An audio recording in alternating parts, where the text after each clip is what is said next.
বন্ধুরা, তো সবাই কেমন আছো? আশা করি সবাই ভালো আছো।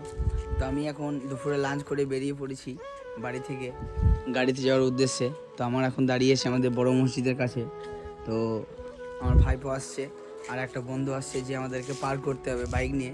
তো তার জন্য ওয়েট করছি, তো তারা আসবে। দুজন এলে কিন্তু আমরা বেরিয়ে পড়বো। আর আমাদেরকে যেতে হবে কিন্তু পানাগড়, কারণ আমাদের গাড়ি ওই মেনেই চলে, এদিকে আসে না, কারণ বালির গাড়ি, বালিতে গাড়ি চালায় আর গাড়িটা বালিতেই চলে। তো তাই আমাদেরকে এখন পানাগড় অবধি যেতে হবে। আর আমার যে বন্ধুরা আসছে সে কিন্তু আমাদেরকে ইলেম বাজার অবধি ছাড়তে যাবে, ঠিক আছে? তো তারা আসুক, দেখি কখন আসছে আর আমরা বেরোবো। তো ফাইনালি বন্ধু আমার ভাইপো চলে এসছে। এইও একবার হাই করতে ভাইপো। আর এই যে আমার বন্ধু চলে এসছে, তো এই বন্ধু যাবে আমাদেরকে পার করতে।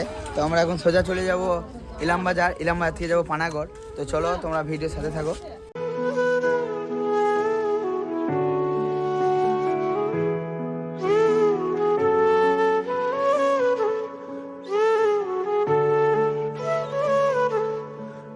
বন্ধু আমরা চলে এসেছি ইলামবাজার, আর এবার আমরা এখান থেকে কিন্তু বাস ধরবো। আমার টোলের আগে কিন্তু দাঁড়িয়ে আছি। তো এখান থেকে আমরা বাস ধরে সোজা চলে যাবো পানাগড়। আর এই যে বাসটা দেখতে পাচ্ছ, এই বাসে কিন্তু আমরা চাপবো। আমরা ভেবেছিলাম যে আমাদেরকে পানাগড় যেতে হবে। তো ইলামবাজারে বাসে যাওয়ার পর আমাদেরকে গাড়ি মালিক ফোন করে, তো বলে 11 মাইলে নেমে যেতে। তো তাই কিন্তু আমরা 11 মাইলে নেমে যাই। আর আমাদের গাড়ি কিন্তু 11 মাইলে আসছে। তো সেখান থেকে আমরা গাড়ি ধরবো। আর আমাদের গাড়ি কোথাও লোড হবে সেটা কিছু বলেনি এখনও। আমাদেরকে 11 মাইলে দাঁড়াতে বলে, তাই 11 মাইলে নেমে পড়লাম। তো চলো তোমরা ভিডিওর সাথে থাকো, দেখতে হবে যে লোড কোথায় হচ্ছে, ঠিক আছে?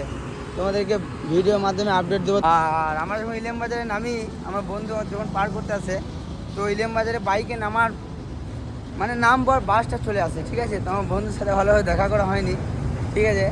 তো বন্ধুকে ফোন করে নেবো কোথায় আসেছে। তো চলো আমরা ওয়েট করি আর দেখি আমাদের গাড়ি কখন আসে।